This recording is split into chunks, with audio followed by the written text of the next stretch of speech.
Thank you, Nitin. Let me begin by saying how grateful I am to Vince and to you, sir, for giving me this opportunity. I've been hearing about Finns and their activities for over a long period of time, but never had the good fortune of being here.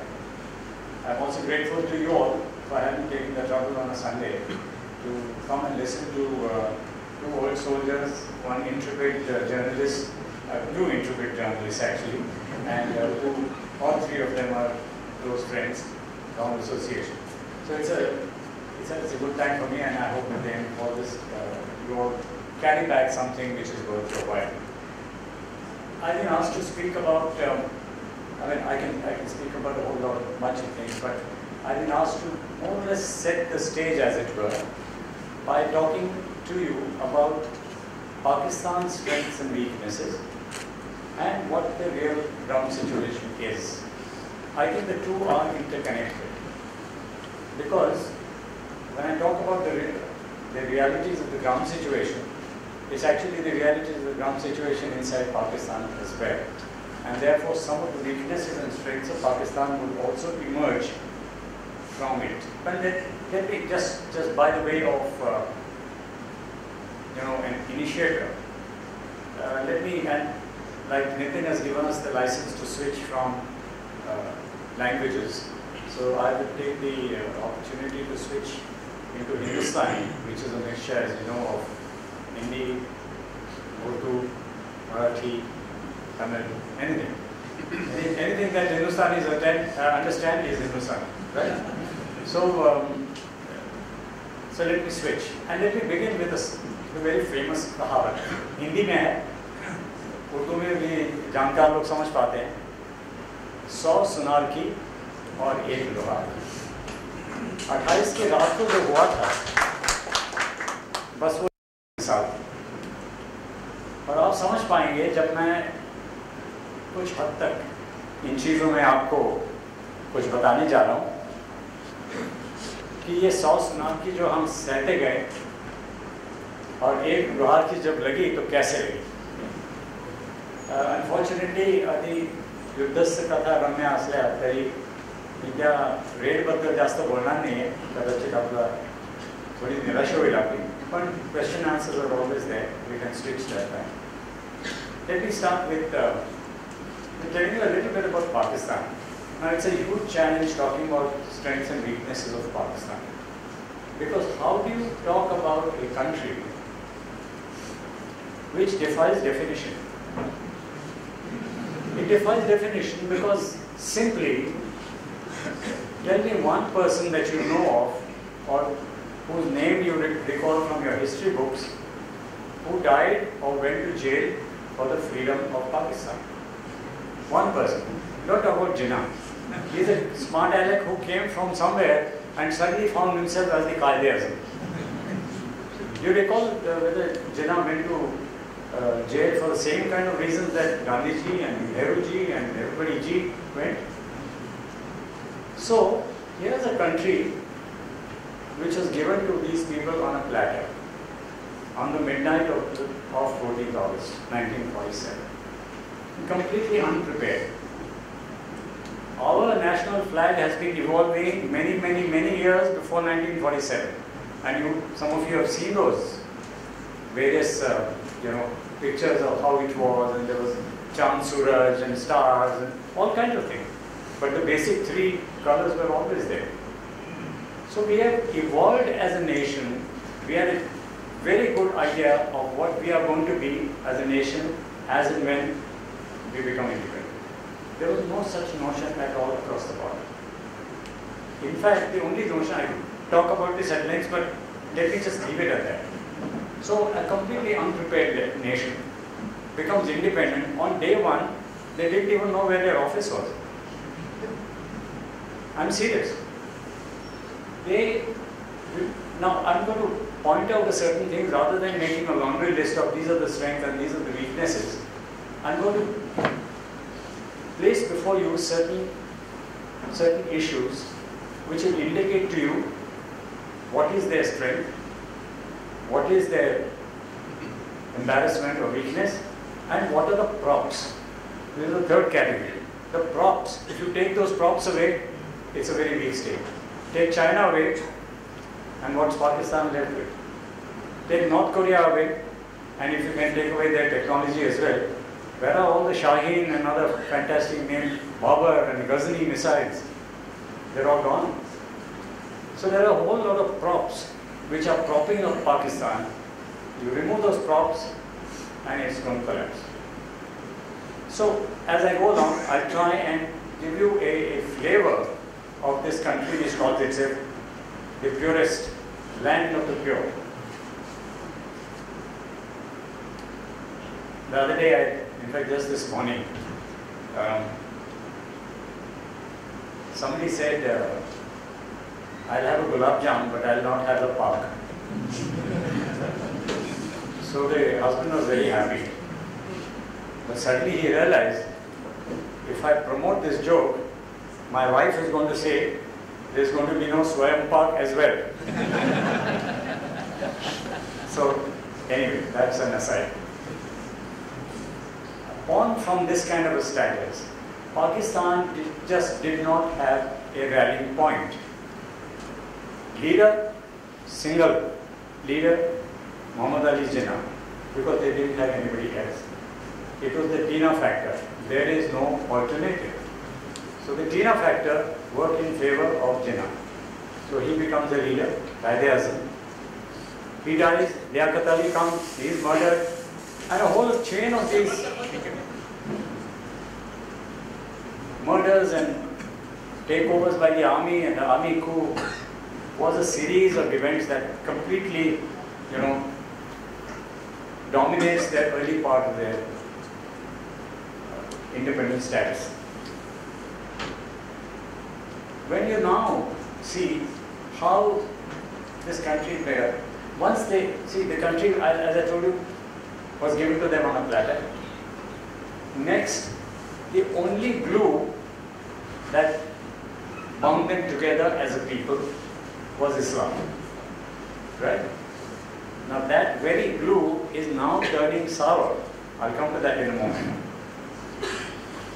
And in fact now they don't know how to unglue part of that glue, which is the Wahhabism.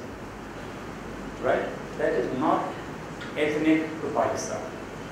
But it is easy for Pakistan to turn Wahhabi than Kashmiris to turn Wahhabi. Let me tell you, that's an essential difference between the two peoples on either side of the line of control. Islam was the glue, country was formed, they found the national flag to hoist on the 14th of August. And then they said, which is the sort of a central theme that we can have where everybody will say, yes, we are with you. And Kashmir presented itself as the forbidden fruit. And when forbidden fruit was eaten, disaster followed, as they say in the Bible. The same thing happened to them. 47, disaster followed. 65, disaster followed. They kept on biting into this forbidden fruit over the years, and every time disaster followed. Till they found a new formula. When they were fighting Pakistan Brigade was actually inside Pakistan fighting the Soviet Union in Afghanistan. All the weapon systems and everything was given, the complete wherewithal came from the USA. But it was the Pakistanis who was the so-called Mujahideen fighting the Russians. So once they subdued the Russians and the Russians went away, saying that there is nothing left here for us, and they withdrew. In any case, Soviet Union was on the verge of collapse those days, as you know. Pakistanis got the wrong notion that if we can subdue a superpower, India क्या चीज़ है? इनको तो हम निपट लेंगे, because now we found new formula called death by 1,000 cuts. We will now, the so-called large Goliath of India will be brought to his knees by 1,000 cuts. Let's bleed him dry, bleed him white, and it will come down. And they said, Indian Army, okay, fair enough, maybe strong, but through 1,000 cuts, let's see how long this army can continue bringing in reinforcement after reinforcement after reinforcement. They bit into that newly harvested forbidden fruit. Again went wrong because one essential ingredient was wrong. They were probably not biting the forbidden fruit at all. The essential ingredients was the Soviets were not fighting for their land. The Indians were. That was the essential difference. So there was no question of, it started from 89 onward. There is a long history of how Pakistan supported the proxy war, we call it by various names, jihad now.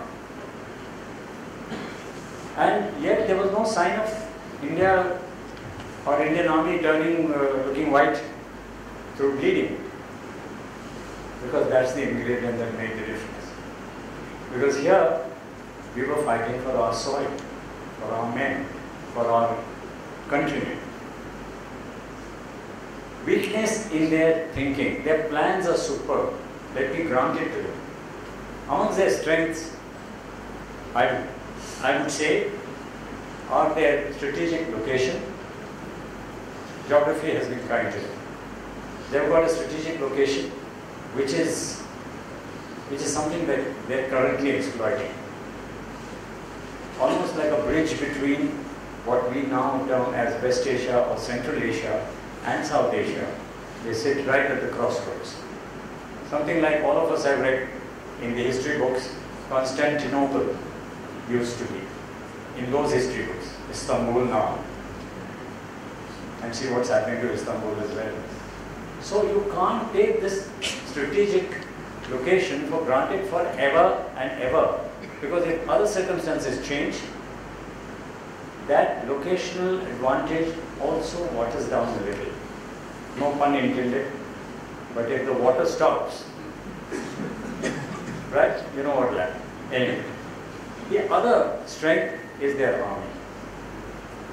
They're my enemy, number one, as claimed.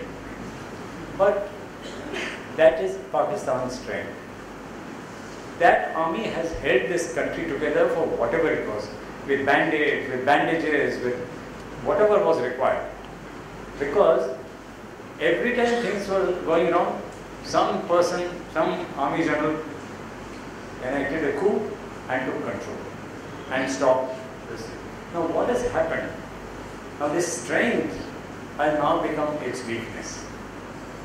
Today the army thinks that without them, Pakistan will not survive. That's why the famous saying that other countries have an army, here is an army that has a country. Literally, and it is so.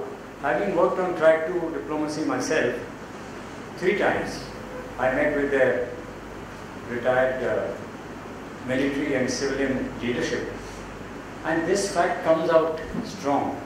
That don't worry, as long as there is Pakistani army, Pakistan has nothing to fear. We don't have any such feelings. However patriotic and however, true to our own salt we may be in the Indian army, but we know exactly where we stand in the scheme of things. Democracy has gone to the grassroots level in this country. It's not even superficial in their country, let me tell you. Because the kind of things that I used to hear, I used to think that feudalism is alive and kicking in that country. Democracy है, अच्छा है, होना चाहिए. बीच-बीच में इंतखाबात भी होने चाहिए, इलेक्शन होने चाहिए, और किसी को चुनाव भी जाना चाहिए, लेकिन आदमी सेलेक्ट करेगी, कौन सेलेक्ट होगा? Anyway, now let me come to a few other issues and then switch to ground realities. Or let me take the ground realities first and then, time permitting, I'll switch to the, props. I mentioned China is one prop. Foreign aid. The aid the Americans started giving them in 1954 hasn't stopped. In 1954, Pakistan formally joined CENTO, Central Treaty Organization. And Pakistan literally poured military equipment into Pakistan. 10 years, 54 to 64, Pakistan was armed to the teeth with the latest weapon systems, Patton tanks, Sabre jets, Star 104, F-104 Starfighter, which are so latest that even in the NATO, only selected few could fly that aeroplane, but that was given to Pakistan. All because of landing and takeoff rights given to the likes of Francis Gary Powers, flying the U-2 from Peshawar into Soviet Union, or over Soviet Union. So they did that. They thought that now parity is not only been restored, but they have now become 10 feet tall. So they took us on in 1965. That was the rationale for the 65 war, nothing else. Overconfidence. And the fruit, of course. Islamic Brotherhood is another problem. Whenever something happens, they raise the Islamic bogey, forgetting that we have more Muslims in our country living happily with their brothers and sisters. But they raise the Islamic bogey, and the Gulf Cooperation Council, the Organization of Islamic Nations, everybody comes to their rescue. Saudi Arabia has been their main benefactor for many, many years. There was a Pakistani brigade stationed inside Saudi Arabia.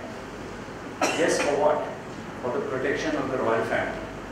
So they owe them a huge debt of gratitude. So therefore money flows. This is the other problem. Tomorrow if Saudi Arabia has second thoughts, this crop too shall grow. Okay, let me switch to quickly the ground situation. I think I've already taken the time allotted, but just a few minutes. I told you about Pakistan a whole lot. You see how an insecure nation grabs at all kinds of straws. When they had big trouble in the northwest frontier province, they couldn't handle it. They sent in the army. The army went in to fight counterinsurgency with aeroplanes, with artillery, as if it's a war. They didn't hold back. They were actually bombarding their own people from aerial strikes, ground attack fighters, their own people.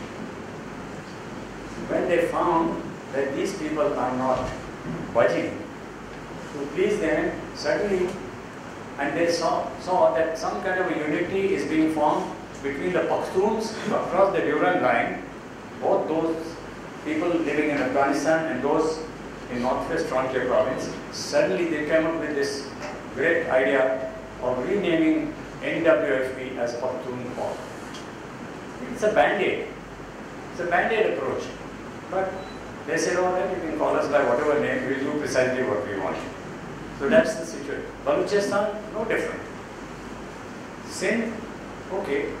Actually, Pakistan has only two provinces, Punjab and Sindh. The others are centrally administered territories. Call them by whatever name, but that's what they are. Anyway, more about Balochistan, maybe in the question answers. Northern areas, same thing. Muhajirs. These are the guys who they wooed in 1947 because they had no Pakistan civil service worth the name. They took people from the Indian civil service, ICS those days, which became IAS later on. Because all the ICS guys were from India. So they हाथ पांव जोड़ के उनको लेकर गए कि भाई यहाँ कोई एडमिनिस्ट्रेटिव सर्विस ही नहीं है, मुल्क को हमने चलाना है, तो आप मेहरबानी करके वहाँ आ जाइए और पाकिस्तान को बनाएं. So these guys went there because they knew that a desk officer will probably find himself as an undersecretary or a joint secretary suddenly. It was a new service. So they went. These guys got them to put the whole mechanism together. 2 generations later, they said, oh, you guys have come from India, haven't you? Tum Muhajir ho. That's the history of Muhajirs. That's why Altaf Hussain has to create a new party, be exiled in England, and look after the interests of the Muhajirs. They said, जब आपको ज़रूरत थी, तब हमने खून पसीना आपके लिए बहाया. अभी पूछते हो कि आप कौन हो? Again, see the insecurity is built inside the very nationhood of that very sad country. Let me talk to you the ground reality in Kashmir in just 2 minutes, because that's what you guys want to know. Things are improving. That's the good news. The threats are many. I will cover a large portion of that during question answer, because we have plenty of time to do that. But let me tell you what has changed. Over the years, every time we thought things would go wrong, we've been proved wrong by the Kashmiris themselves. Small example.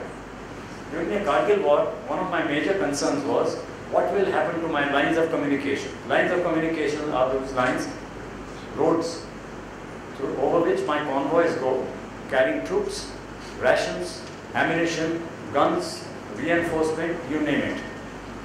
Because whatever action is taking place at the line of control, I have to make sure that I reach all the support, the wherewithal, all warlike materials to them well in time and in adequate quantity. So the road communication had to be kept open.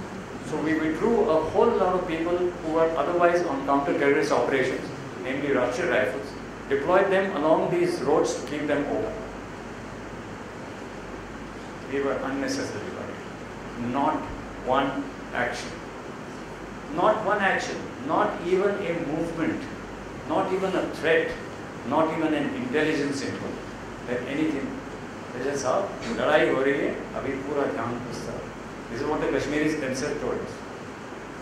Within 7 days, we dismantled all those things. They went back to counter-terrorist operations.